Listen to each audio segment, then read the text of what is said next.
Day. Then again, 12 will be Democracy Day, which is a public holiday.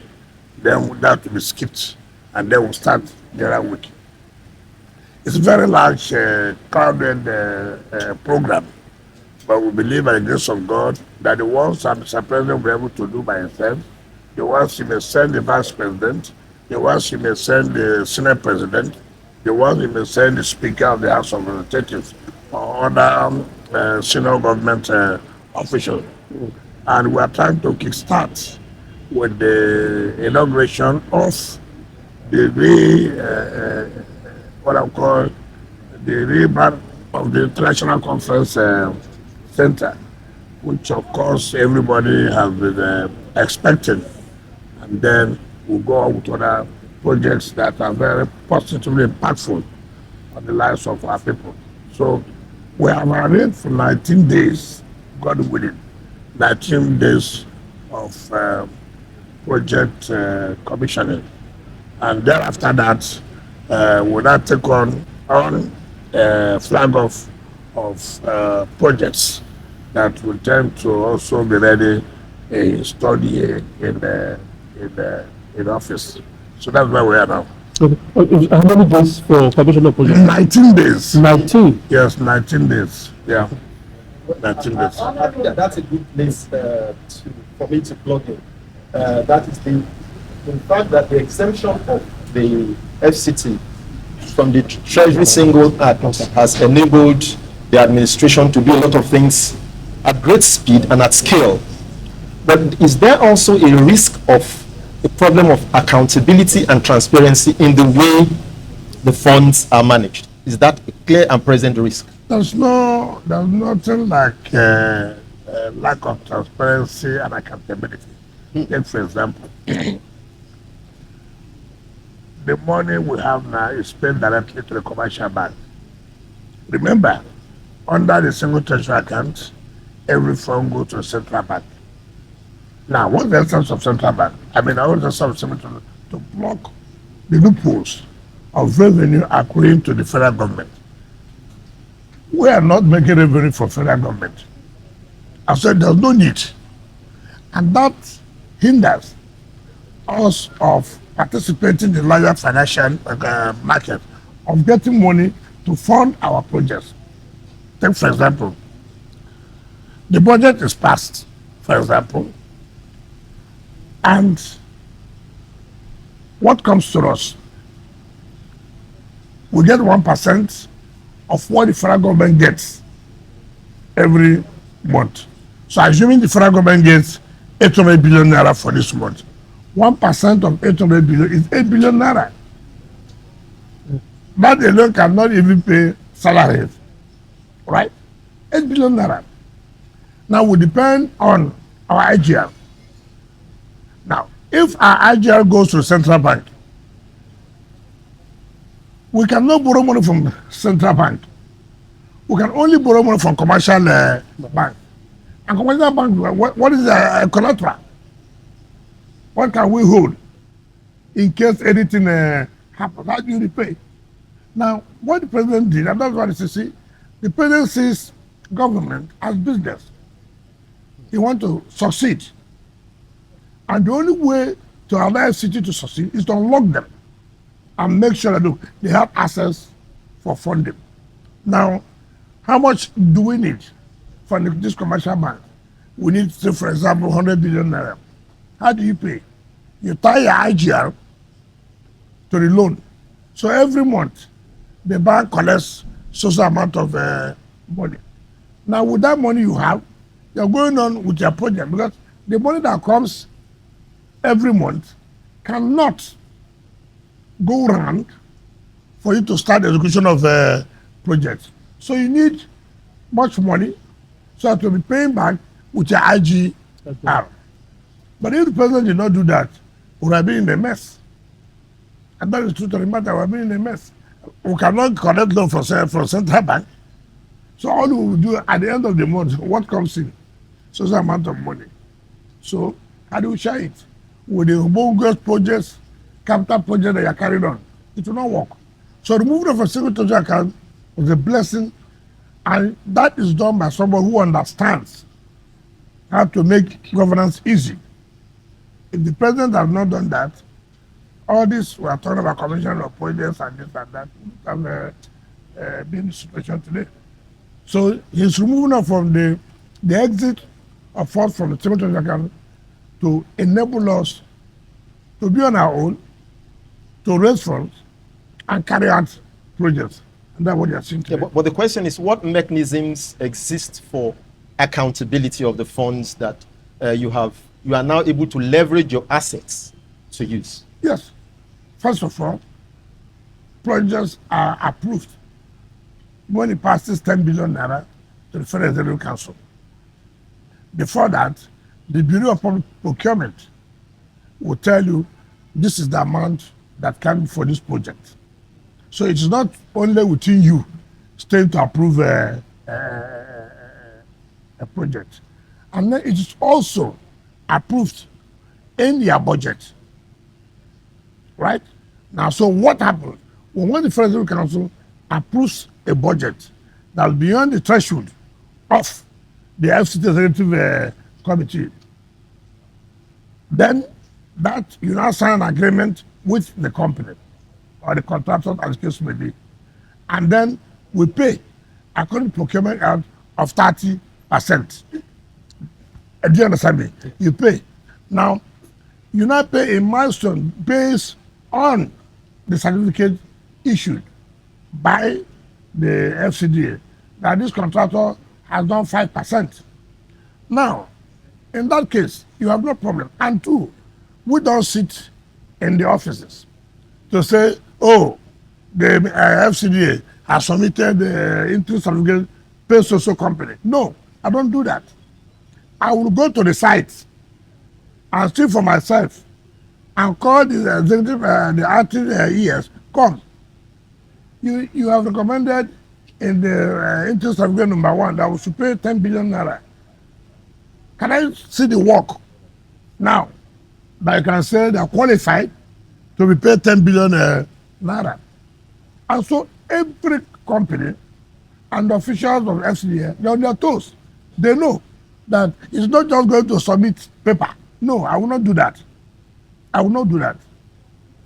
As far as capital projects are concerned, I must go by myself and see actually what has been done, what has not been done. I came back on Wednesday last week. That same day I came back, I went to the International Conference Center. I called Jonas Berger. You told me you are 90% done. Can we go? They came. Behold, they are more than 90% done. I was happy. I went to Girishi, where CGC, the interchange to Maitama and going to Jahi. 100%. So, in such situation, not just 100%, what's the quality of job that has been done? You see, sometimes our people are being a compromise. You see the resident engineer sign anything for you. I said, what for? On Saturday, I was at Oshafa. And the resident engineer, without taking approval from us, has given approval to the contractor to make a way for that the military, the army asked them that they should open social place for them to be passing. So I came down there and said, why is this place? This will cause a lot of traffic. They said, oh, the soldiers asked. I said, no. Who are you to take that decision without coming to us? There and there, I removed him. I said, covered. The military should. From here to it's about 50 meters. We can't continue that way. I removed him instantly. And I told the contractor, you assured me that this work will be done. With what you have seen, are you sure you are going to complete this work before this? He told me, yes. So that they work in the night. That's okay. On Sunday, being yesterday, I didn't tell you. I went back there on my own. And I was satisfied with what I saw. Indeed, he was going to complete the job. So these are the things you say, it's not merely approving. you must show that, look, the money is being paid and the job is being carried out. And it's done in such a way that everybody can see. The contract was not approved by me. In fact, I can tell you most of these contracts were being awarded before we came. But it's our policy that you don't just abandon projects because you did not supervise the award of the contract. No. It's the public, this is the public funds. Governments, they continue. If we allow that, then you will see projects scattered all over the place. And that does not make the city to be clean. So you do have the president directed that, look, we must try as much as we can to see that all these most contracts are awarded 2005, 2010, 2015, up till now. And that's why we provided in the 2025 budget 85% of our capital expenditure to complete the ongoing project. There are so many people that will come to say, no, we are not the ones who are awarded. They'll go and award their own contract. No, it is not about we awarding. It's about we giving the people what they want. And if these projects are going to be positively impactful on the lives of the people, why not continue? And that's what has happened. Sure. Okay, Honorable Minister, that takes me to the issue of IGR. Yeah. It's obvious that there's been an increased drive for IGR in the FCT. The most recent being the ground rent issue. Yes. Okay, some people who are affected have complained that it's either they didn't know about this or they were not informed or they were not asked by previous FCT administrations. And that's why some are owing up to 10 years, 25, 30 years. And that they're wondering why they have to pay for the lapses or ineptitude of past administrations. And then, Honorable Minister, given the state of finances of some people now, they may not be able to offset a bill of over 30 years that has accrued over 30 years at once. So what are you doing to maybe installmental payments or giving people more time, or what are you doing about this? See, it's not unfortunate in our country. You're a tenant. No. Yes, of the FCT. No, I'm just coming. Okay, sir. You paid for 2 years, for example. Your tenancy will expire tomorrow. Okay. You are coming to tell the landlord, because do not remind you, it's the duty of the landlord now to not remind you. You see, now you are shifting it to the landlord, but that's not the case here. You have a CFO, and the CFO says you will be paying annually for you to continue to keep that property. That annually says 100,000, 200,000, as the case may be. And you are not saying again, some people may not have the financial reason to keep to it. We're talking about central business area. We're talking about Maitama. We're talking about Wuse 1, Wuse 2. We're talking about Asokoro. How many poor people live here? Tell me, how many poor people live here? Most of their elites, they own property overseas.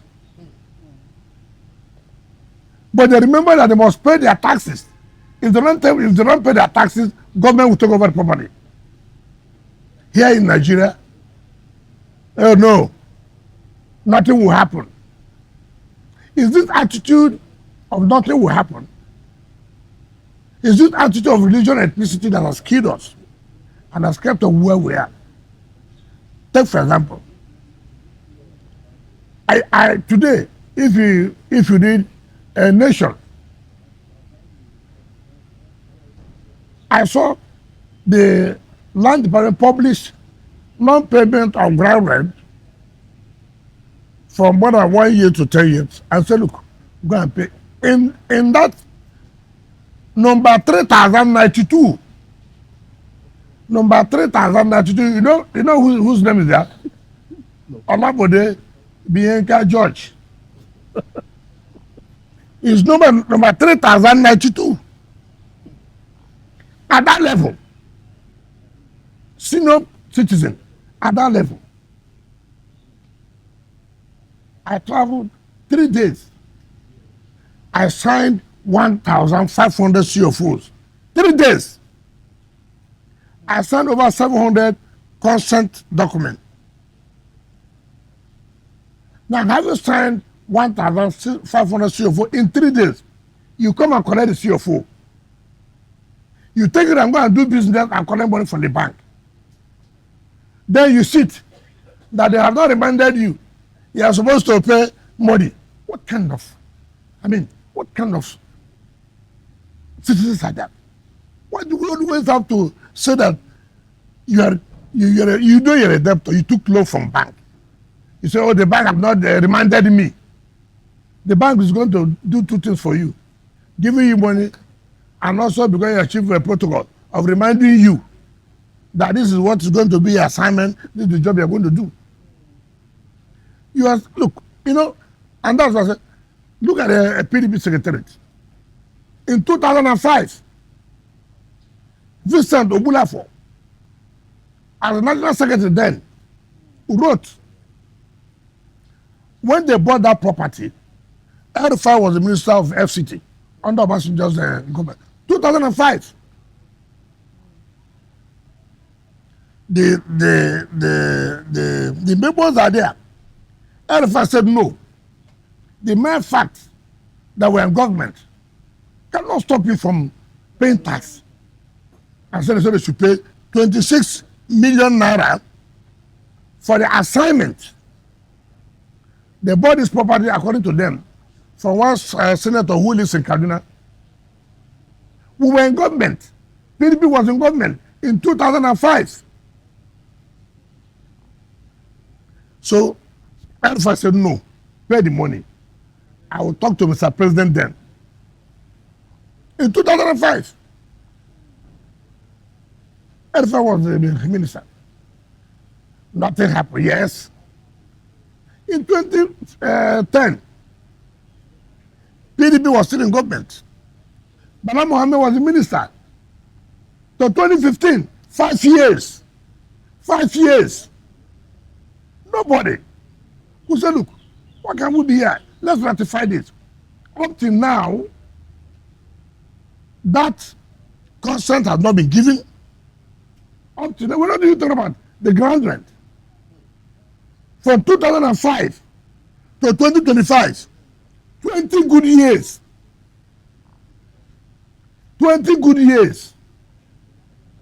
And all you hear here, politics.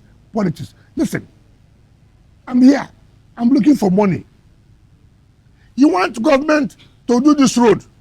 You want government to do the satellite towns. You want government to provide this.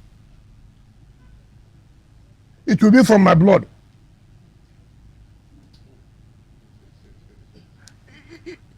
This is a country where we always respect the laws of other countries. When we go out, you see us obeying. Even without being told, we will obey. But when we come here, no. What happened recently showed me that, look, there are people who do not want this country to progress. There are people, and when I saw those who were behind, I just laughed. I said, you need leadership that have to tell you, no, this can continue this way. It exposed so many people.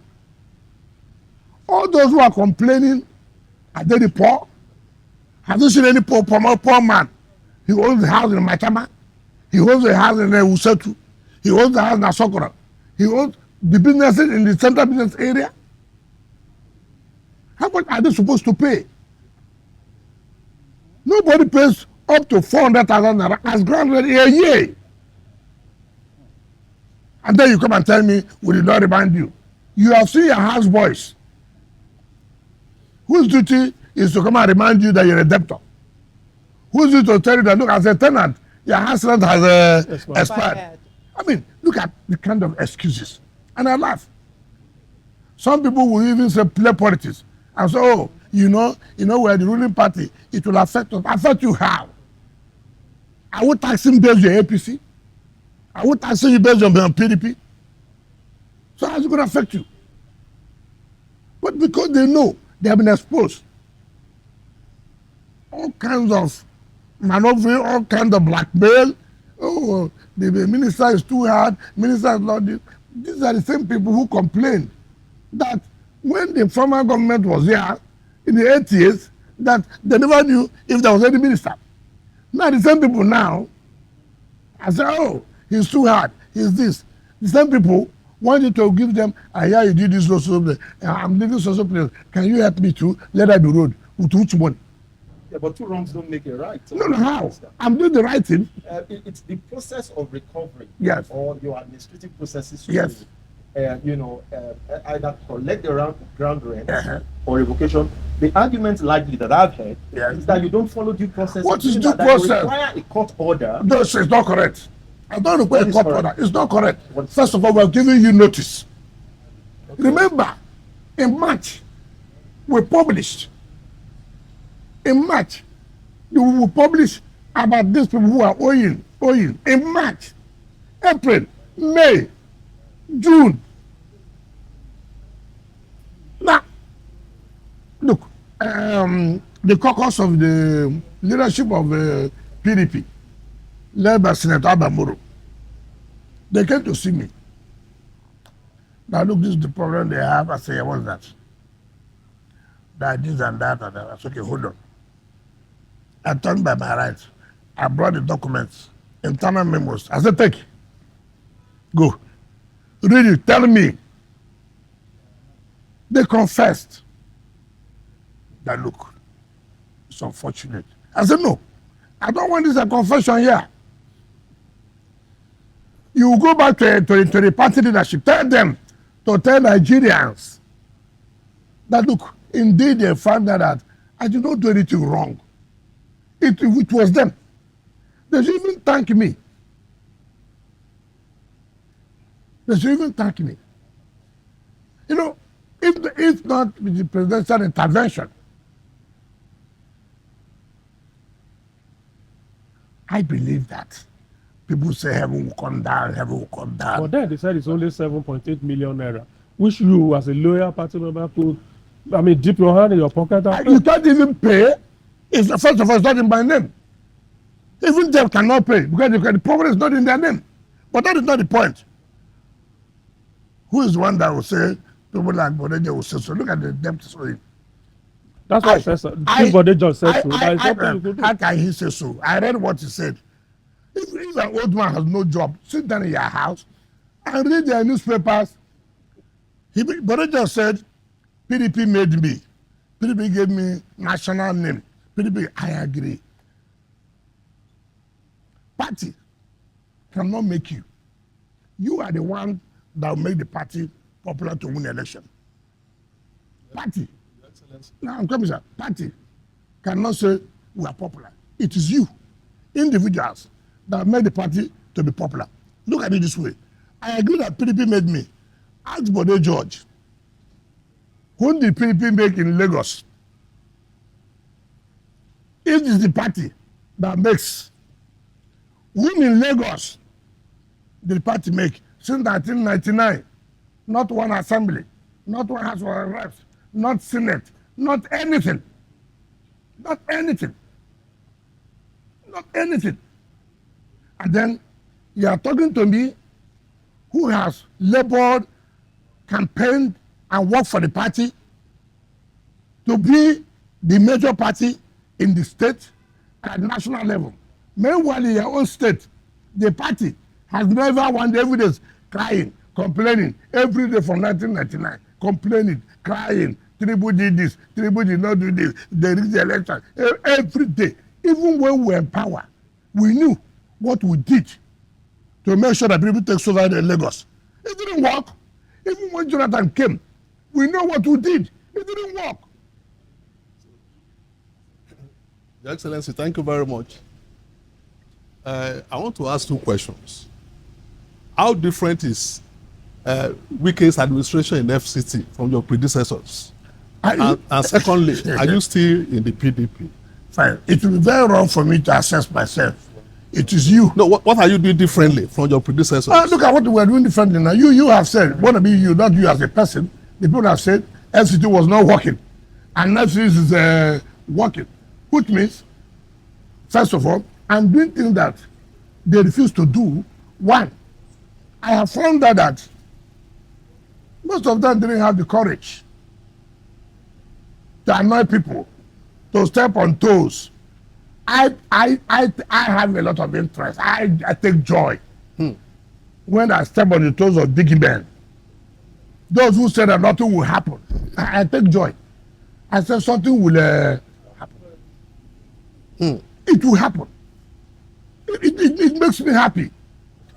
All you want me is to take decision against the poor people. But you, the rich man, nothing will happen. Something will happen. And that's why we're getting results. And that's why if you don't do the right thing, too bad. Too bad. I don't care. The only person I owe that is to say, look, Mr. President, this is what I'm doing. I'm not doing it because I'm from social place.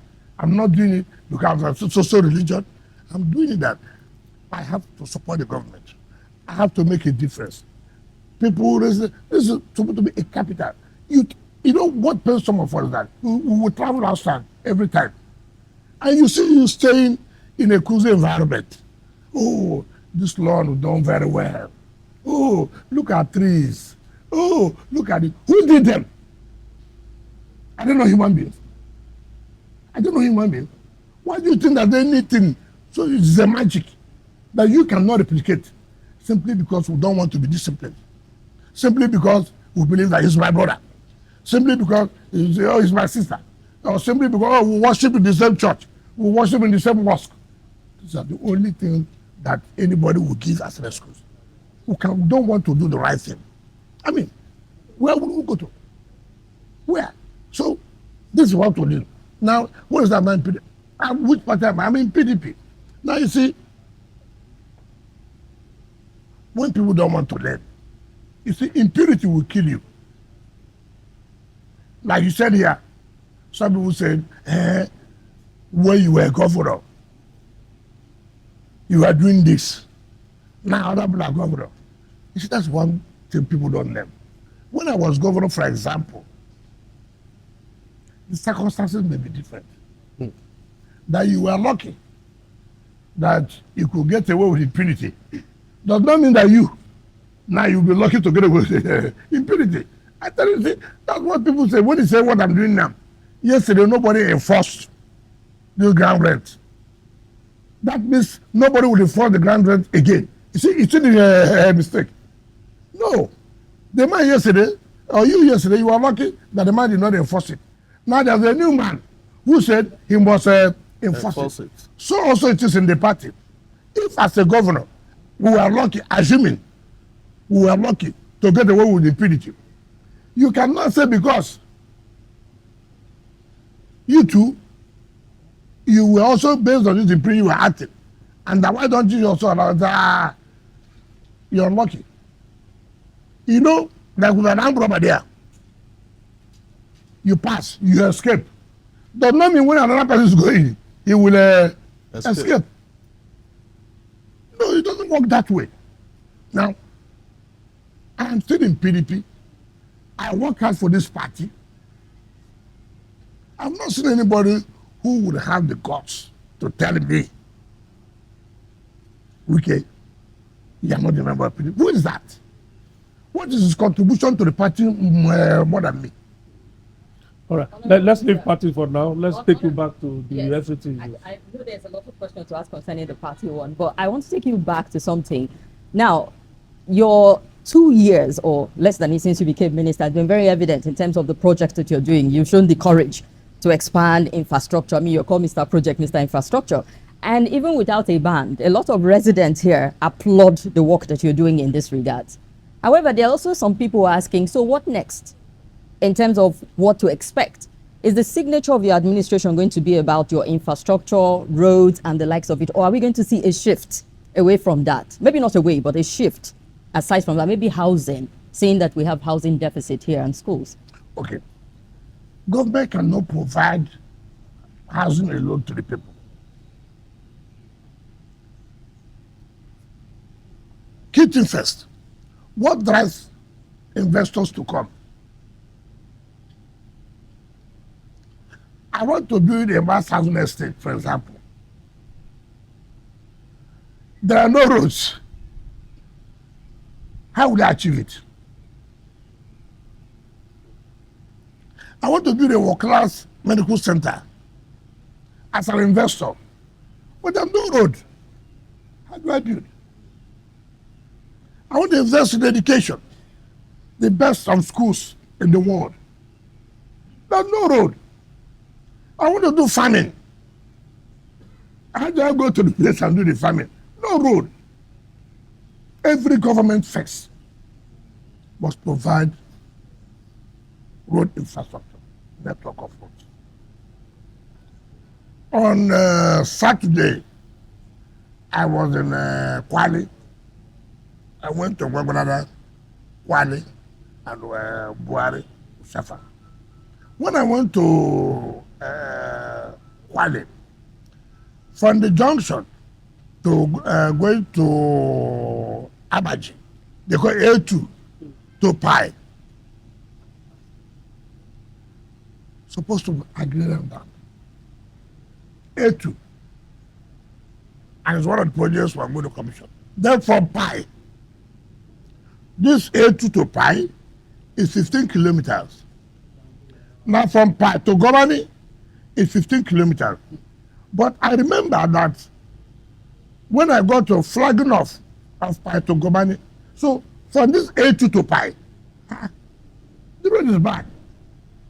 How do you award the job from Pi to Gomani without awarding A2 to Pi? How do you go to Gomani? You have to pass through Pi. I called the satellite time coordinator. I said, what kind of thing? Of course, English language, grammar. I said, no, this will not happen.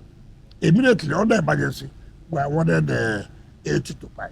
A2 to Pi has been completed. My brother, you do us a favor sometimes. Used to take interest and go and visit these places. Now, when I got to that Pi, where the road has ended, then the contractor doing from Pi to Gomani. So the contractor told me he had done so level. I said, no, we must go there now. Let's go there.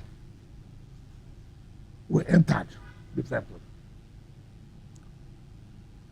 Why would this country talk about food security? Why?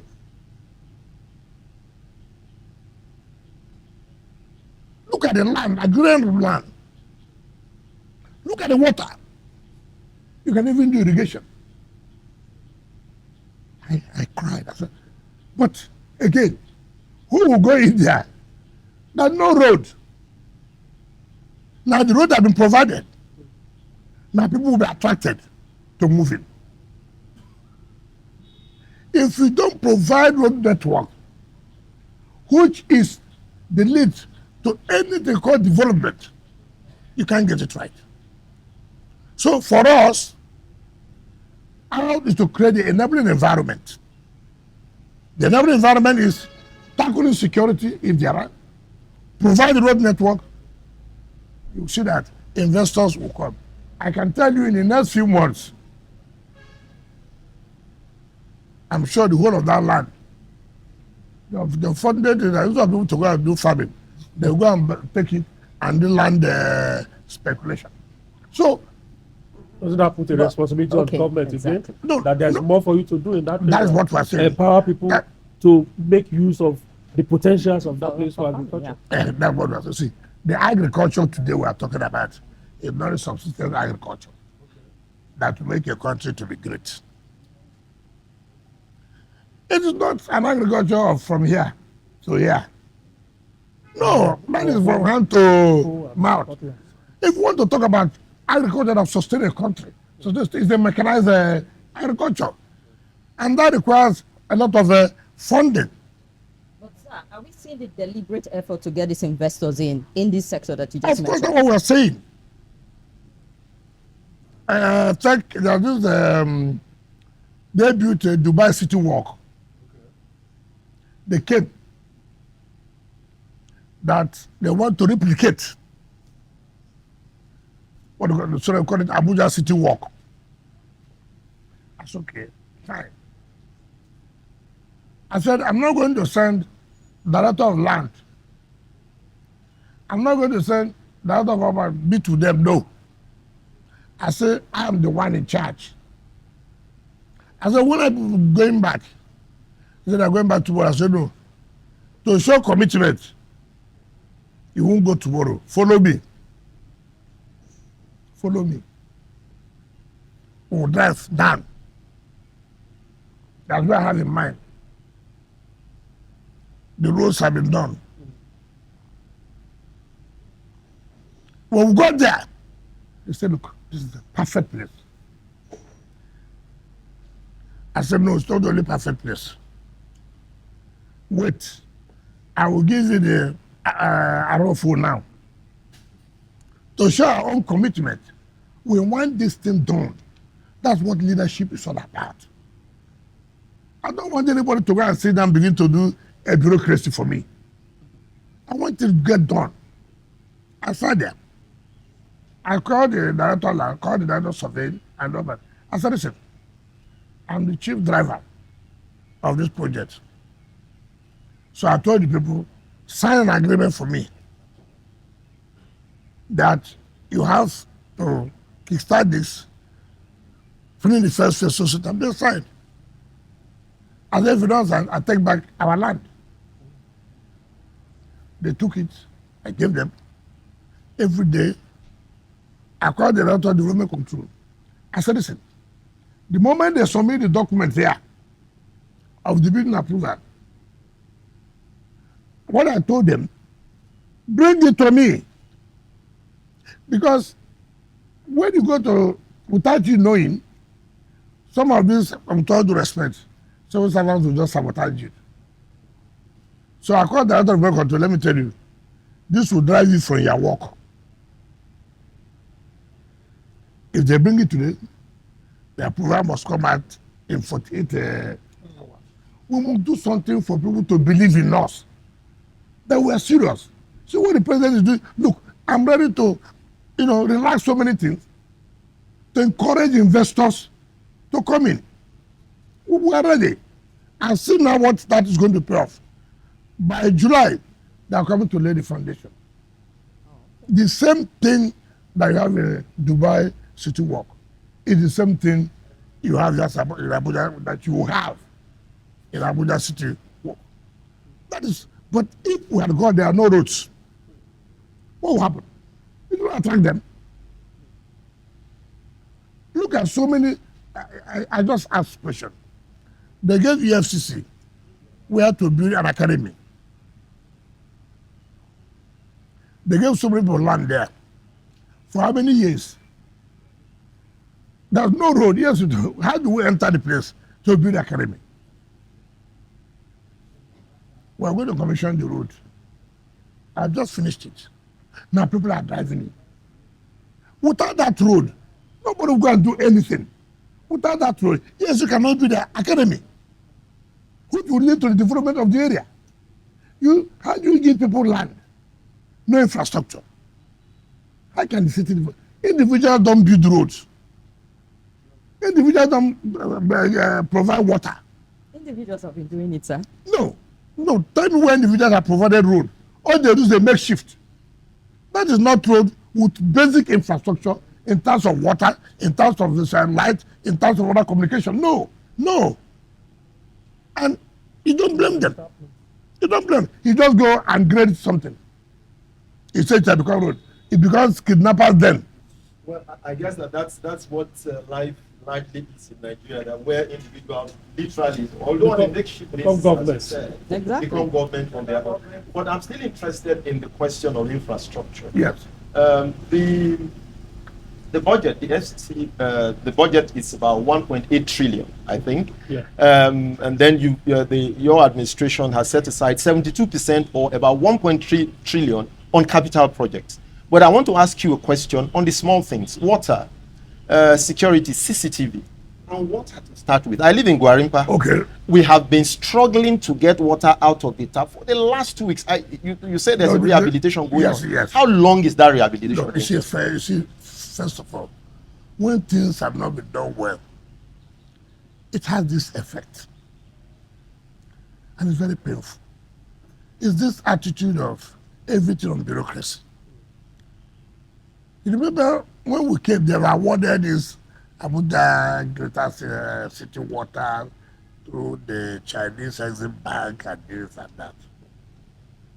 My brother, to tell you the truth, when you look at some of these things, you just wonder, do we really love ourselves? Do we really love ourselves?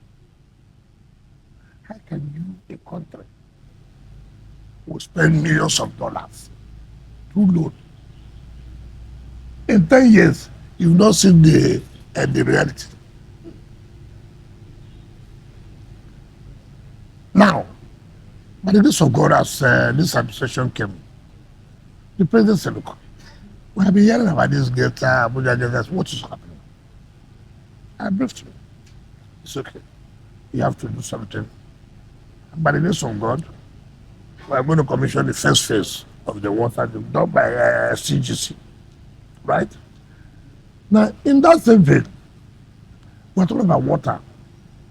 When President traveled to China last year, which I was a party to that, we signed the memorandum of understanding with the Chinese government, CGC, to supply water, to provide water for some of the satellite towns like Karu, Buhari, Kubwa, all those areas. And I said, look, it is easy to provide, to put in the budget.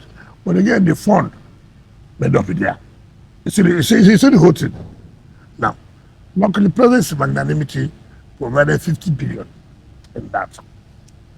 We, in our statutory budget, we also provide 50 billion. And it's one project that, if we're going to achieve it before the end of the tenure of Mr. President's first tenure, that project will achieve it. But again, it requires funding. And that funding is pay your taxes. Pay your taxes.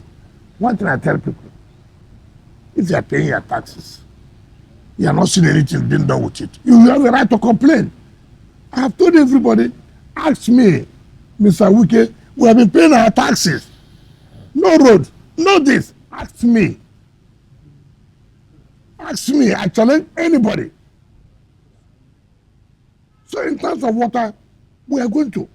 But again, it's not by mouth. That's why I'm bent on this issue of taxes. There's nothing Abuja cannot. We are not an oil state, oil city. We are not. I've told you what to get for the federal government. 1% of what the federal government gets. So without these taxes, you would have even said, ordinarily, there should be a special intervention for the FCT capital by the federal government. It's the city, it's the capital of the country. Therefore, there should be a special intervention to make sure the city looks like other cities. It's not this way.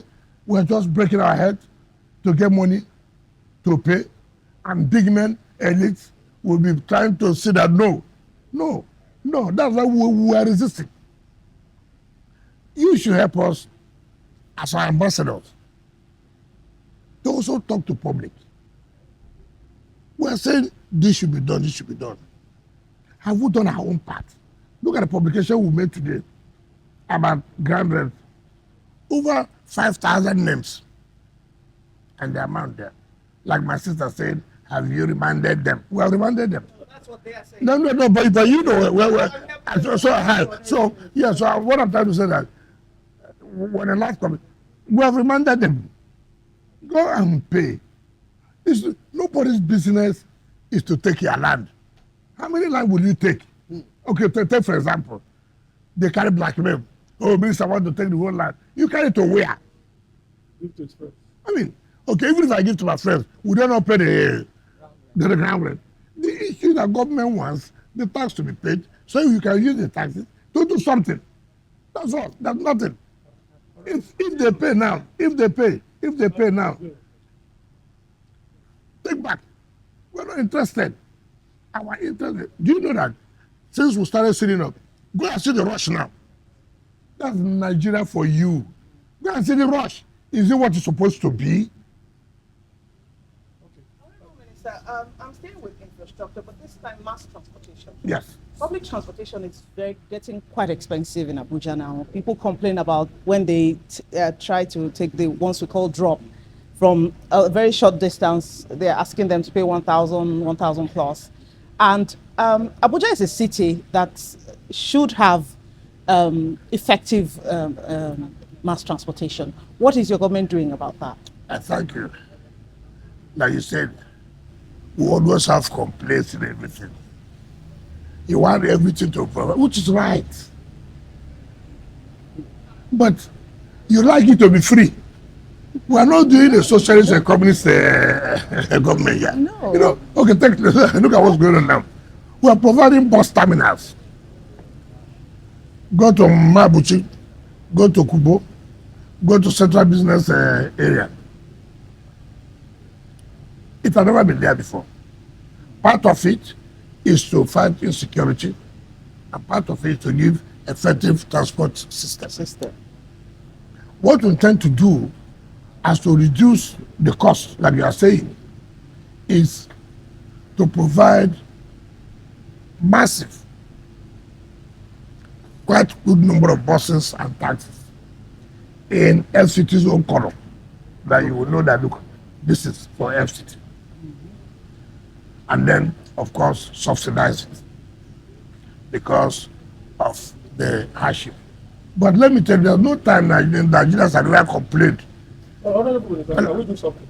We need to go on break because it's statutory. We need to go on break now. We'll allow you, when we come back, we'll allow you to explain further how those bus terminals will operate and, you know, the other components of it that are still in the offering. We'll pick up from there when we come back from break. Okay, we'll go on a quick break. We'll be right back to continue the dialogue with the Honorable Minister. Bus terminals would function, and that's that some things are like I said, we are going to also provide that in Gwagwalada and Buhari. Now, what we intend to do is to provide buses and taxis. Taxis will be there to convey people to the various areas they want to go. While the buses, when you actually are coming from other areas, take it to the terminal, and then the taxis will pick you, and will do. And then in that case, you know the vehicles you have boarded. You know who are the operators of those vehicles, so that the issue of one chance does not occur again. Again, we will not also allow any person to operate as a taxi or bus driver. You just go on the road, you see people on the road. I'm going to Buhari, you enter a vehicle. Not registered. All those things will be taken care of. And you ask yourself, well, how could this be a city without all these organizations and this? How? What makes us a city then? What makes us a city? But you see, in taking these decisions too, you are having a heavy fight. People are fighting it. Why are you doing this? You want to stop some people from making money. How will stop people from making money? That want to be organized. You can come in there, we have to be registered. You have to paint it in our own color, so people will know. Of course, you have those who are not comfortable with that. In fact, some even label me, after all, you are not in the APC. You are trying to give us bad names. All kinds of things. But that shouldn't bother you. You must be focused and go ahead and do what you're supposed to do. So how soon will you overcome all these obstacles? Well, it takes time, but we have started. Because all this problem the will commission the bus terminals. Yes, no, you can't live follow. No. I say we commission it this month we're in. Yes, I was saying we're going to provide, but will be run by private individuals. We will not allow. How soon? No, I've told you that the president is going to inaugurate it this month. Yes. With the buses? And yes. No. Then the buses are already coming. Because you have to buy what's in the budget. We are provided in the budget for 2025. Right? We couldn't have provided then when the terminals are not ready. It doesn't make sense. And it will not be run by Transport Secretary. No. We will not agree. That means everything will collapse. But we will be supervised. but we'll hand it over to private individuals to run. Your Excellency, before these projects we have commissioned and other programs, how faithfully are we implementing the Abuja master plan? Is it still as people talk about it? It's still part of the fight we are fighting. People go and distorted the master plan. And you go, you say, look, this is not what's supposed. Oh, the former minister gave it to me. Why are you coming there? Because I'm not a Christian like you. Because I'm not a Muslim like you. Because I'm Igbo. Because I'm Yoruba. Because I'm outside. All kinds of things you hear. And you don't even want to say, gentlemen, let us tell ourselves the truth. Look at this place. It's supposed to be green.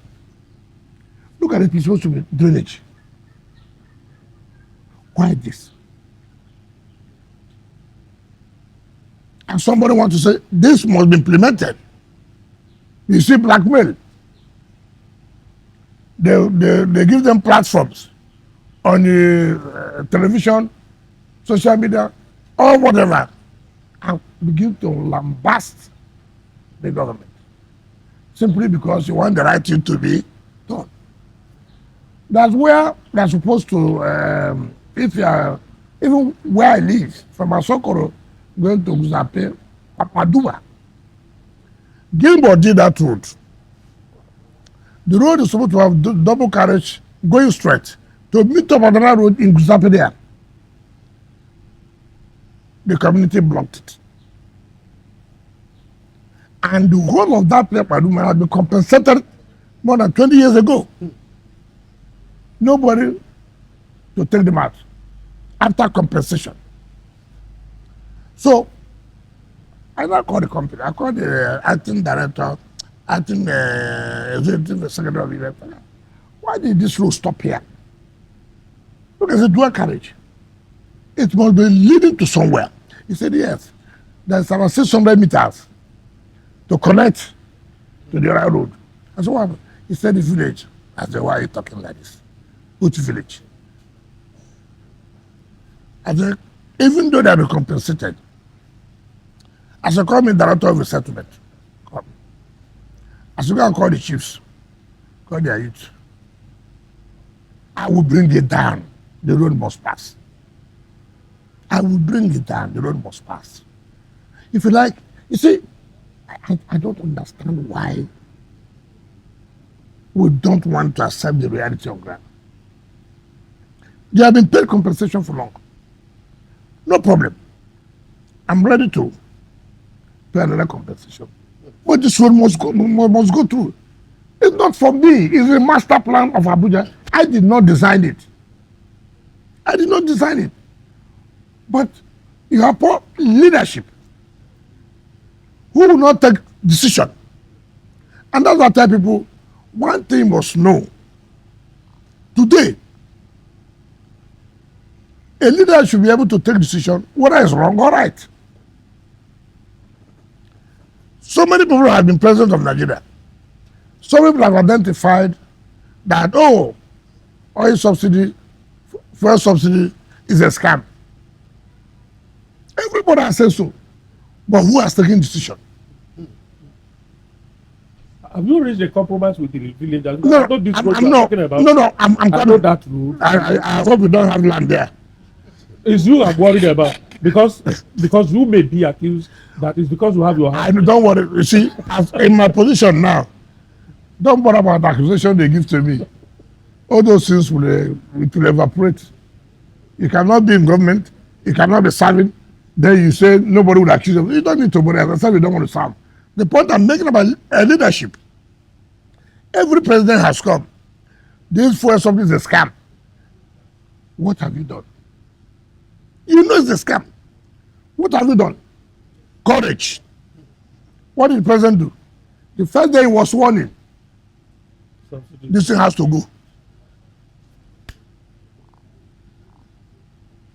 Everybody, he said it will go, it has gone. Leadership. The ability to take decision. It doesn't matter people who may be angry. no decision will favor everybody. But to the greater majority of the people, today that decision he took has made more money available to the states. So the point I'm trying to make, I said, go and call your chiefs. That road will pass through. If you like, come from here till night, it will go through. It happened in this place where we now want to commission in Grishi. That's one of the things that made me to remove the ES. You awarded the contract. So I went there. And the way of this road linked to. You cannot do a road that does not link to anywhere. Do you do a road to link just to my house? No. I said, let's go there. We went there. So why is this? He said, oh, these community people, they are making trouble. And then you allow us to award this project. Get out. Get out. How do you want government to operate that way? No, government will not operate that way. So I sent the new man, go and tell those people that this road will pass through. I called the chiefs. I called all the administrators. I said, okay, I'm going to relocate it. Even if the compensation, I made it 200%. I traveled to Milan. The company called me, look, they're not going to meet up because the communities have refused. I called the acting ES. You are from Abuja, I said yes. You are the acting ES, he said yes. And your people are stopping government from doing road that will benefit them. It means that you will lose your job. I'm going to make sure you go back, and I'm going to transfer you to a place where you will see where to work. You better go and tell them, as I come back, I'm going to supervise that demolition. I flew in from Milan that same morning. I went there to come and demolish. Come on, demolish it. But what happened? Then I came. Oh, sorry, sir. Give us some time to park. I said, no more time. I've given all the time required. People started writing, why no human face, no this. I said, what is human face here? Today, I was about to commission that project. Go and see the jubilation. So I would have, stayed clear because they threatened this will happen. You see, leadership doesn't work that way. Today, it's not beneficial to them. Those who are living there now, go and see that place now. You can't even buy a social amount of money. That's what you must take decision. Sorry to interject, but I think before we just shift gear into something else, to bring this one up, and it's a follow-up, a rider to a media chat you had some time back, talking about the primary school teachers in the FCT, and your intervention then was to withhold 10% of their IGR and set up a committee. Now, between then and now, a little curious to find out what's the committee up to in terms of that. Well, the committee has made their recommendation, and today, the 2nd of June, the Permanent Secretary Treasury is already working out how much they are supposed to have by their, because normally is the beginning of the next month, right? That we're entitled to assess our IGR, because it's not when IGR is paid, you assess no. It stays for 1 month. Then you'll be able to know this how much you got for this month. And then you move 10% of that for the area councils. So I'm sure by the time we would have finished this chat, it will be ready to say this amount of money. And then I will invite the union and to say, listen, we must also have to tell ourselves the simple reality. We must make sacrifices. It's unfortunate. We are not owing. The area councils that are owing. But we cannot also say because we are not the area councils, we allow our children to suffer. It had happened last time where we brought 60% of our money to cover what they are owing. Let them be 40%. But again, that tells you about leadership and the local area. I don't have the power to sack any council chairman. They are elected chairman. I cannot do that. I cannot do that. Even some of these measures were taken can be challenged in court. But however, you need to take these measures. You need to take the measure to save the situation on ground. And so what was agreed that, look, well, once we know, we call them, listen, every month, this is what we should pay. You go back to the classroom. We are not going to give this money directly again to the chairman of the area council. The committee, which will be headed by the treasurer, is to pay this money to the teachers, so we can have a reprieve. But people can challenge you under what law do you have that power? You see, when you follow this law, so many things will go wrong. When you follow, how do I feel now? But there's a danger in not following the law also. To whose advantage now? To whose advantage? It is for the greater interest of the people that you, an individual, who are refused to carry out what you're supposed to do. So should we allow you now to continue with that, and our system will be producing miscreants, militants, because they have no access to education. So you have to wait. But like I said, it's unfortunate. But should we continue with that? All right. Can we segue into politics? No, not yet. But perhaps if you are done with FCT, let me just do a recap then. On FCT, I know that your modus operandi is not to start new projects, but there are provision for new projects in the budget that has just been It's about 15%. about 15% Yep. for new projects. Yes. And I know that around November last year, Yep. you advertised those new projects. There was a rigorous procurement process that had been done and all of that. Now that the budget has been passed, are you going to resume that process of awarding those new contracts based on the procurement Some have process been that has awarded by the completed? Federal Executive Council. Some have been awarded. But we will not start it because our own budget Has has not been been come. passed. Some are in the national budget, Okay. which have been passed. Some in our statutory budget, which have just been passed, but have not assented to by Mr. President because it cannot be transmitted back to Mr. President. I can tell you the truth. We made an estimate that this is what we're going to get from our IGR. And based on that estimate, we said we're going to carry out this project. That's why you see us being aggressive on this issue of payment of ground rent.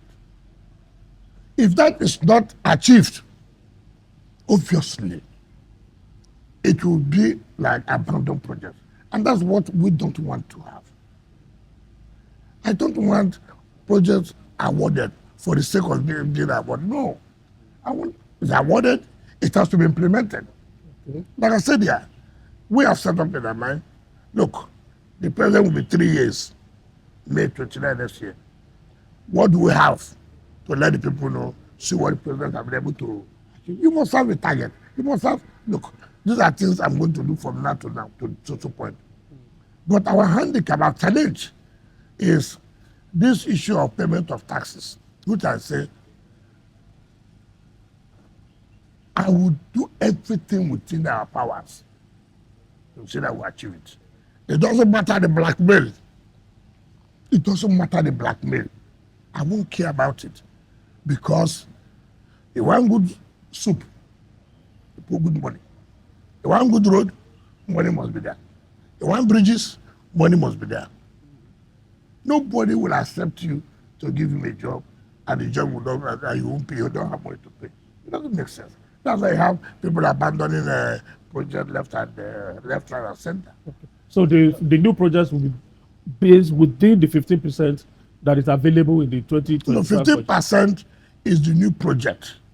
Not that it's 15% of the fund that is given to them. No, that's not what what you said is actually what I meant. Yeah, so which yes. is that the new projects will be based on the 15% that is available in the budget. Yes, except as the emergency project, take for example. There could be emergency project like, I can go up now to a satellite town or somewhere, and I can say, hey, no, if you don't do this now, this people will not survive in this rainy season. It becomes emergency, but you have to do it. Because see, you can't go everywhere. Something can take you out. And you see, I know that this must be, solved now. And then that one, it becomes under emergency procurement. All right. Your Excellency. Is it on the FCT? It's on FCT, yes. The issue of FCT indigents has been a recurring issue in this place for many, many years. Do we have a policy that will take charge or take care of that problem in a permanent basis? I'm being careful. This is a federal capital territory. In order not to indigenize the federal capital territory. However, it is under this administration of Ahmed Bola Tinubu that indigenous of this place have been recognized. It has never happened. All the mandate secretaries you used to have are not, proper speaking, what you may say, Abuja indigenous, but they are residents. But today, the indigenous can beat their chest to say, under the administration of Tinubu, they have mandate secretaries. 2 out of 6. Yeah, mandate secretary of Indian Council, mandate secretary of Agriculture. Today, for the first time, under the Tinubu administration, apart from the last set of service for FCT, the person now is a woman who's also from FCT. I know her happy. Yeah. Today, under the administration of Ahmed Bola Tinubu, who has given hope to the civil servant of FCT by creating an idea to be permanent secretaries. Before they don't, they retire as directors and go. They post permanent secretary from other ministry to head the FCT. It was under this administration that stopped. And we have permanent secretaries now. At least not less than 2 are indigenous. So you can see that the administration, even though not trying to say that you cannot represent Abuja simply because you are not an indigent. But again, we have not lost sight that, look, we must also encourage them that they are part of the governance structure. That inclusivity helps to stabilize the place, and we can say to the glory of God that has been achieved. Okay, guys, we are Yes, very into politics now, and I'm sure Azu, you are ready to go. Oh, yes, absolutely. So my question is on your recent disagreement with Governor Seyi Makinde. You know, you accused him of breaking agreements and undermining party unity. His camp has said that you are a saboteur, that you have sabotaged, that you are sabotaging the party. In fact, they have described you as a wrecking ball. How can you stay in the APC government and undermine the party that made you? I did not accuse Makinde that I said that we had a meeting and we had an agreement. That meeting was held, first of all, in Lagos by myself, himself, the former governor of Abia, former governor of Enugu, G5. the former governor of Benue. That meeting concluded and said, look, let's move on and allow this so that the party can be focused. Then we came back, and there was supposed to be a meeting in the former Senate President's house, Bukola Saraki. But before that meeting, that particular date, we also met in my house in Abuja, where we reiterated that, look, we have agreed on this, so let's move on. That encouraged me to also attend the meeting in Bukola Saraki's house, and where we agreed on items and items and items. And then there was a meeting called by the Chairman of Governors Forum. In fact, Chairman of Governors, PDP Governors Forum was in that meeting, and where I was encouraged to attend the meetings. And I attended, and I met, but it was to my dismay.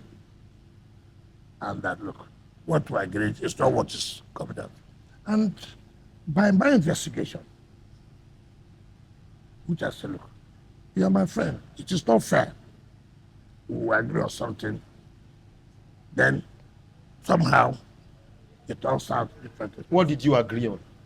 First of all, we all agreed that Samayam, by the Supreme Court judgment, is the secretary of the party. Let us not allow the party to have crisis. You see, forget about those who will abuse you. Yesterday, did I abuse me? Did I abuse me yesterday? No, they abuse me yesterday. So don't put yourself my people are abusing you. They will hail you. You are the one who's carrying our party. You are this and that. Why did I say that? Because most people do not know. And when you don't know, the public is not aware. Or they say, oh, this happened, this happened. So it's good to let the public know. See where we are. See what happened. See what did not happen. I read what one of his boys said, abusing me, all kinds of. Did you deny what I said? That is something matter.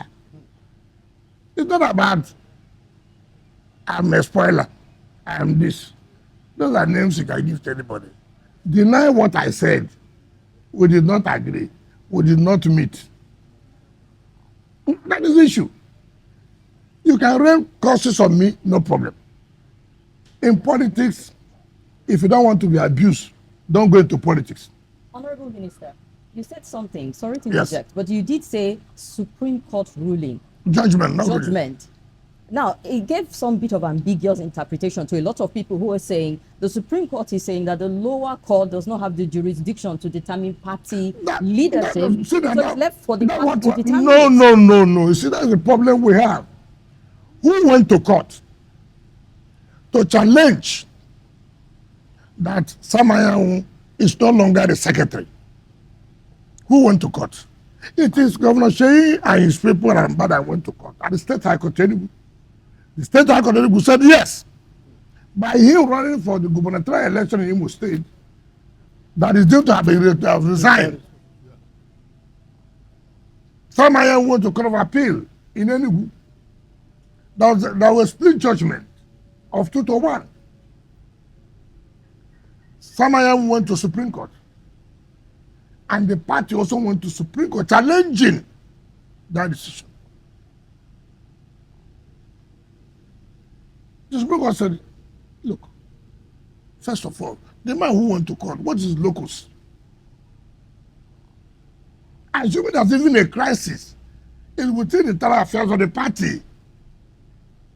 And therefore, set aside the judgment of the Court of Appeal. When the judgment of the Court of Appeal is set aside, what does it mean? Are you going to deny me the fruit of my labor?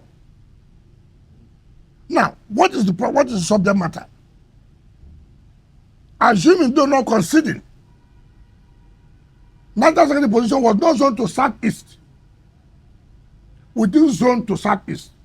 It's a zone between the north and south. And the south came back to what we call macro zoning. That's okay. Look, since Secretary came here before, let it go here. But not as a party, national party, that it was on to the southeast. It doesn't stop anybody from vying for that position. But what it means is that, yes, that look, for us to work together, allow them to bring the secretary. We went to the National Convention. And he was elected. Not appointed. He was elected by the National Convention. Now you not go and sit to say, oh, the Southeast has said he should no longer be secretary. Who says that? And somebody was elected in the National Convention.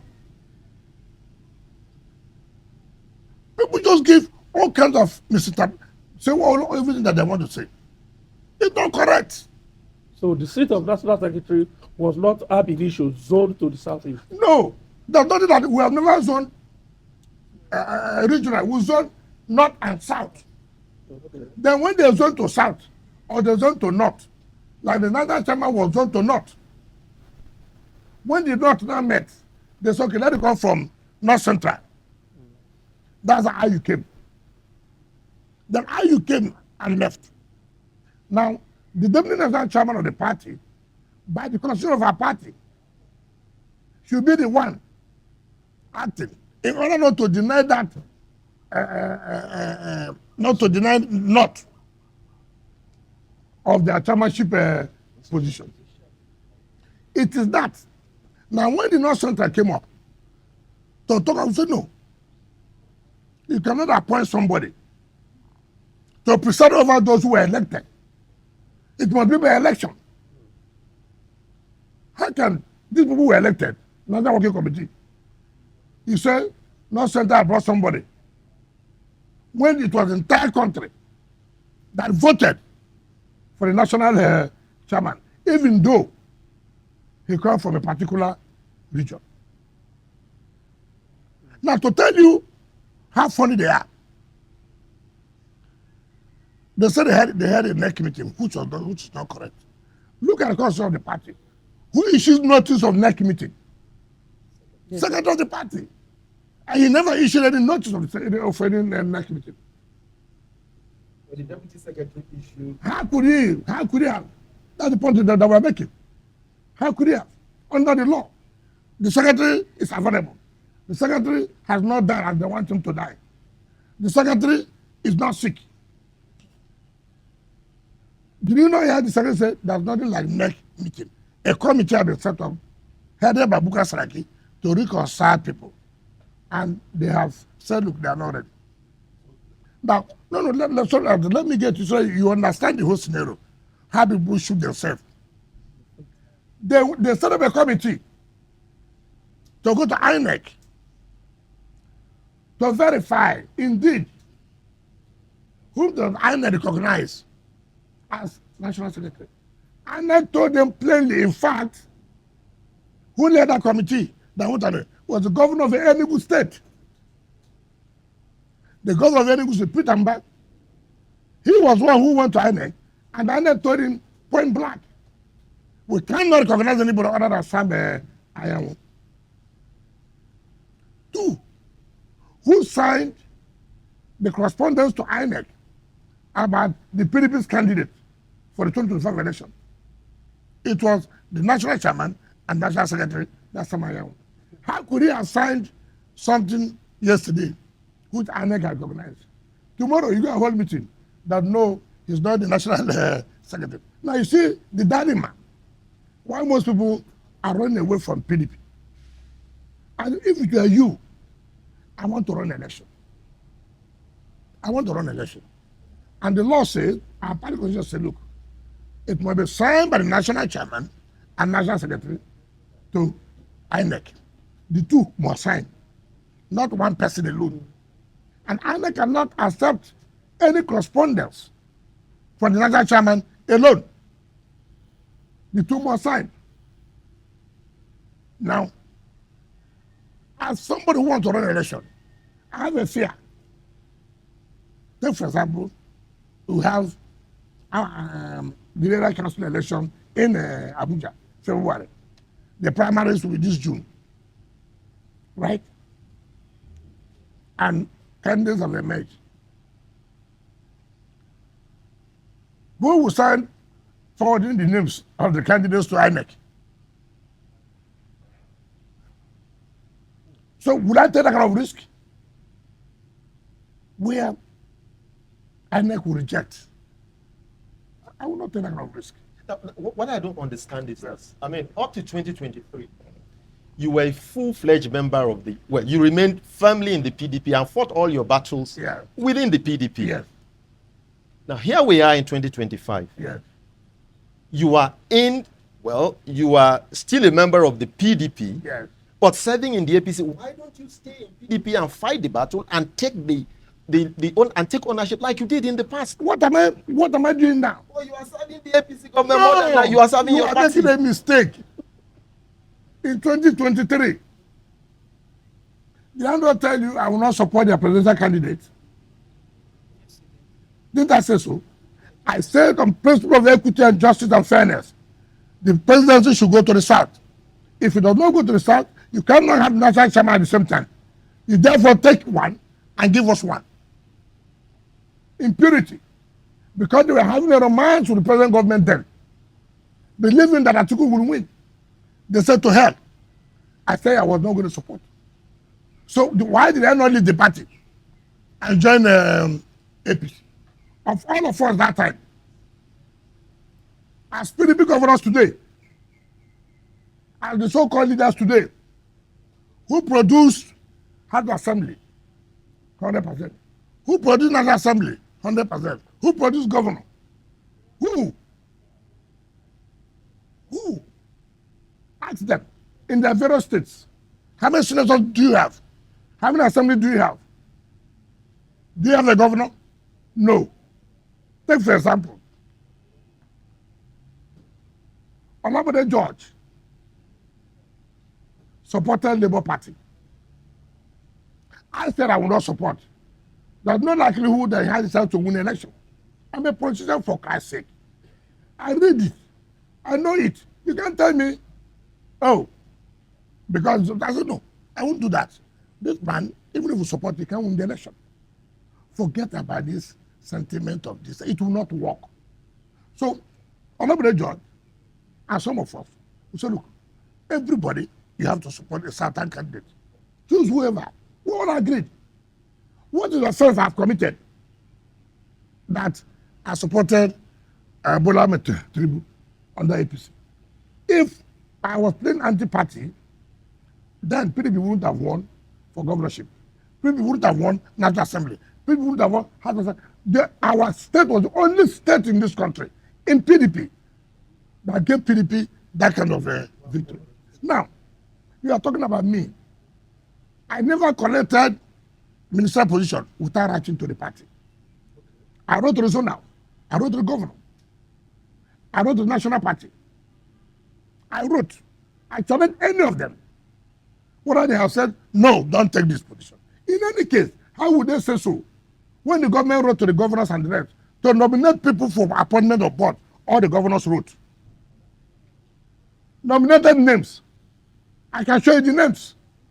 So if you, in PDP, can write to APC government, submitting names, so what is wrong in me, a PDP member, also working? What kind of a life is that? You go and lobby the president to give social better appointment. You come out in the daytime. Oh, he's working with the APC. Bala Mohammed, he was APP. When Jonathan became president, they made him minister of FCT. Did anybody die? When Obasanjo won the election, he made late Bola Ige, who had Alliance for Democracy AG. He made him Attorney General, the #1 position, the only minister recognized by the Constitution. So, not the PDP gave the appointment. 2010 to 2015, they gave some of the APP, who now changed to PDP. Nothing happened. Nobody shot anybody gun. Now, something I worked for, I did not hide it. I said, I will not support this impunity. I'm going to support this. If I've done it secretly, then you have said, oh, you are this. I made it clear. This impunity, injustice will not stand. And I've also told them that. So, what is happening in PDP is people who, I don't know whether I may call them undertakers. Because I don't see any reason why you put yourself under that kind of crisis. Honorable Minister, I'm taking you to River State politics now. Yes. And I'm going to ask you a point-blank question. Yes. This crisis, if I may call it that, between you and Symfoni, is there going to be an end to it? I don't know what you mean by crisis between me and That's why I Symfoni. said, let me put it that way. I don't have any crisis with him. So whatever is going on now in River State, is there going to be a resolution soon? I don't have that. Okay, let me You put do it in a different understand, way. Yeah, Honorable I'm not- Minister. I'm- Is the atmosphere right now to lift the state of emergency I'm not the president who declares state of emergency. Yeah, but it's your state. Do you think there's No, enough no, peace now? if Mr. President had called me that time, I wouldn't have agreed for state of emergency. So he knows. He knows when to lift. He has everything on his I don't know. But politically, is it right? Is this I have never supported. So the issue of because it's right or not, it does not arise. But we What I said was that his declaration of emergency was to save the governor because the governor was almost impeached. That was not our own hope. We wanted after the people who accepted to somebody. But the president is wisdom. And that's why I said the governor said it, that his people should not be talking too much. That the president saved him. I did not say it. He said it. Now the point I'm making, when you say crisis, I have told you somebody, I don't have crisis. But rather, the governor, unknown to me, gave himself to be the tool for those who couldn't fight me to fight me. You see, when people talk about resolution, sometimes when I go back, in my quiet moment, I play the video of the speeches of the governor. What he said, what he did to me. I will. Was it necessary? This was somebody who brought you, gave you food, gave you everything, did this for you. Then you became a tool for his enemies to fight him. We're all human. When people say there should be peace, nobody said there should be no peace. How do you feel? How do you feel? Take for example, how do you feel? You know what you pass through by sending your son to school. You know what you pass through to make it be a human being. All of a sudden, in the night, your son came with 2 people with gun to shoot you. Just tell me, is this something that will just go away like that from your mind? You made sure you gave your son good education. You made sure you provided food for him. You made sure he didn't lack. You are ready to sacrifice everything you had, and you made that sacrifice. In the night, they said the armed robbers. Who are the armed robbers? Your son is the one carrying gun. Your time is up. Somehow, God helped you. You didn't die. Now people come, carry your son, come and beg you, is your son. I agree. But He said even held your leg. it's not correct. Okay. There's never been a time. show remorse. So What is the remorse? Has he met with anybody? You see, I have told people, this politics of television, the politics, I feel so bad. Each time I read these things, I feel so bad. Because, yes, once Governor Dapo Abiodun, Governor February, and one of the leaders from the Southwest, he came to my house, brought him. Yeah, okay, brought him. I said, listen, he's ready to make peace, this and that. I said, I don't have problem. If you want to make peace, he has the yam, he has the knife. He said he was traveling, he traveled. I've not seen him since that day. So when people talk about it, I don't laugh. I say it is not to go on television to say, I don't know. Okay, will he make peace without the assembly members? Will he make peace without the leaders of the party? Will he make peace? You see, I try to be honest to people. I have said so. The mere fact that Mr. President said, look, make peace. It will be difficult for me to disobey Mr. President. But he should also know that it's not water that's flowing here is blood. Now, I gave the analysis here, which none of you tried to answer. These are people who vowed that you will never be a governor. These are people who petitioned you to EFCC. These are people who, simply because envy, how will you bring Wike down? Then you provided yourself as I'm going to bring Wike down. I have told people who do not understand what betrayal is, may they be betrayed 10 times more than this. That's my prayer.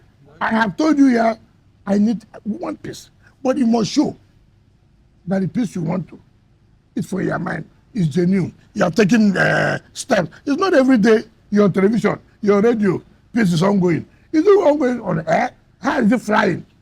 Nobody has said that. You just say, oh, it's ongoing. Oh, I was studying with my guy. Oh, I was studying with my former guy.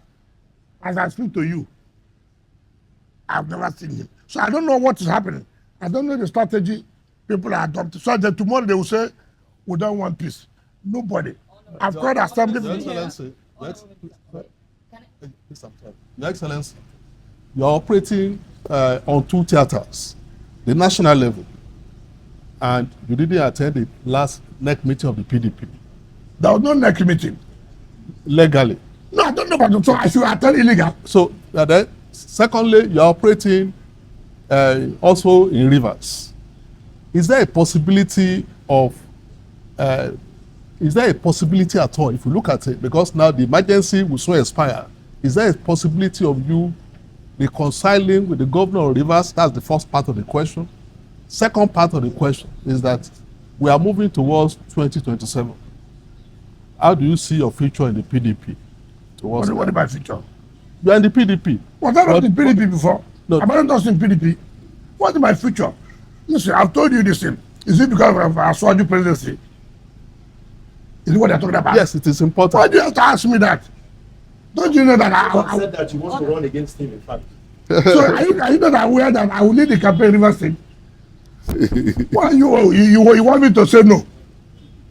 Are you not aware that he did not get up to 10% here, but he will win here? Are you not aware? Okay. So don't be asking me a question. You know. You are going to lead the campaign. Of in course. Rivers, okay. For the APC. Is that hidden? Okay. Honorable Minister, sir, just because we're pressed for time. Because I have said the South must produce the president. Honorable Minister, now aside from all the political talk, the average Nigerians have been complaining of hunger. And now we are seeing people who have served like 2 times governor and minister also saying the hunger has come to them. It feels like hunger pro max at this point in time. Okay. Now, how is your administration and the Renewed Hope administration addressing that specifically? Because we're seeing politicians say they're hungry. You know what I don't like in Nigeria? We have the time to listen to jokes. But they are influential people. Who Which say this. influential? What makes them influential? You think they're influential? A former governor and minister? Hold on. You are talking about Rotimi Amechi? Yes, sir. And you have been specific. I don't know how a man will choose his 60th birthday to tell lies. It's unfortunate. Of all time, it's your 60th birthday that people are celebrating you. You used to tell lies to Nigeria. You are hungry. Let us tell ourselves this. He was speaker 1999 to 2007. And if anybody knows, he was the most pampered speaker. Then he was reading law in London as a speaker, 1999 to 2007. He became a governor, 2007 to 2015. He was still reading law in London. 8 years as Speaker of Rivers State House Assembly. 8 years as Governor of Rivers. You never talked about hunger. He became a minister from 2015 to 2023. 8 years, super minister, transport, where you were borrowing money for exit bank loans He didn't talk about hunger. 2 years you have left office. I'm in coalition because I'm hungry. You're only hungry of power. And that's just failure on his part. How do you look at it? How do you insult Nigerians? How do you trivialize the issue of hunger or poverty? Why do you do that? You're insulting Nigerians. You joined Atiku. You joined FCT because you are hungry. Have you not insulted Nigerians? Just that you can't stay out of power. That's the hunger. You can't stay out of power. How would a man since 1999 to 2023 will stand before Nigerians who presided over billions of naira? This was the same man who on the national television told Nigerians he doesn't like money. Meanwhile, dollar was showing. Meanwhile, dollar. You are carrying dollar. And you are telling Nigerians you don't like money. What kind of country is this? And we are listening to that. And you said it's influential.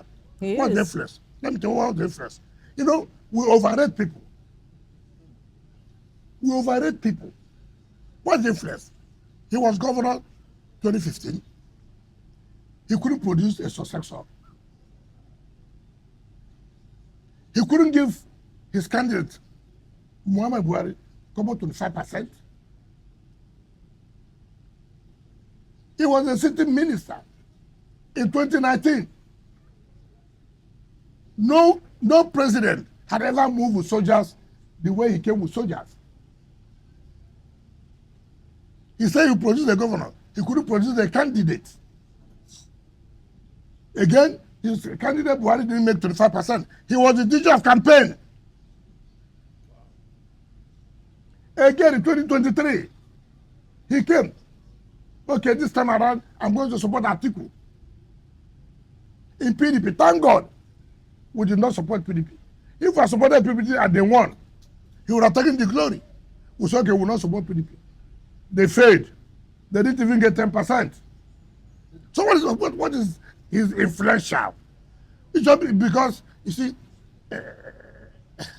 look, I thank God he is in a coalition. I want that coalition. I've told Nigeria, look, I don't like this talking. Let this coalition, let them form as a team. Let them start from home. To start moving the president to. What is that you remove? You start from your home to remove him by making sure president loses the election. How could somebody come out on national television and tell Nigerians, if we want to remove the president now, we can. Is it a military coup? The word that word removal links to dictatorship, to the military. You only use that word remove when there's a coup. And I thought I would have said, we'll vote him out. But whichever way.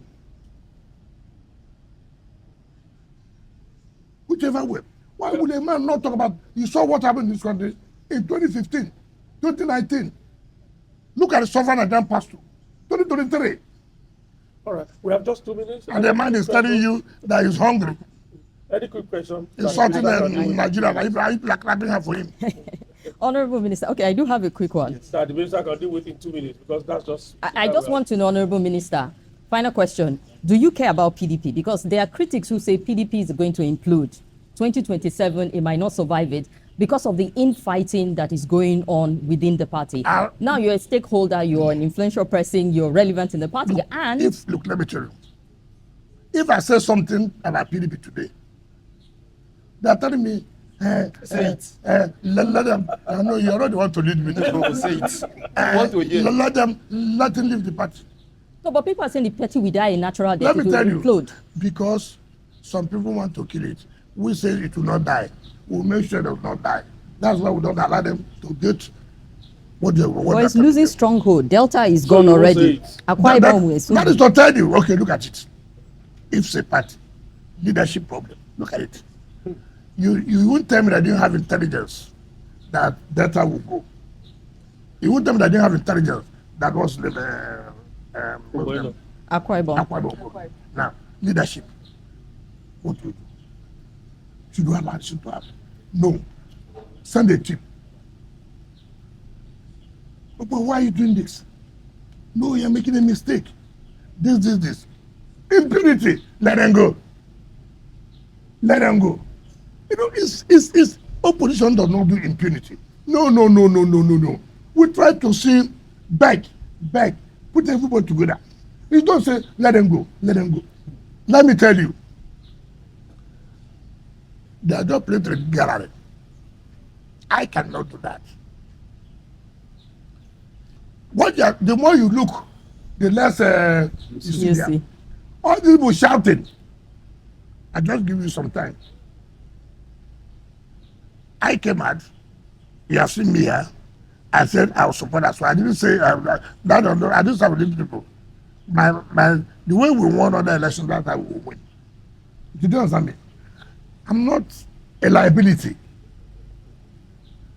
I'm an asset. Whether you agree or you don't agree, I'm an asset. Okay. All right. Whether you want to die, you don't want to die, I'm an asset. It don't matter. You may not like me. If you are liking it, has nothing to make me not to be. I'm an asset. You have not said what you want to say about people. At the appropriate time. All right. We just have to go now. We know national assets, Yes. Minister. This is an asset to PDP. It's also an asset to APC. So you are a national asset. I'm an asset to making sure that Tinubu wins the second tenure. All right. Thank you very much, Honorable Minister. We have to end it here. Thank you. Guys, we have to go. Kim, Yes. Thank you. Thank you very much.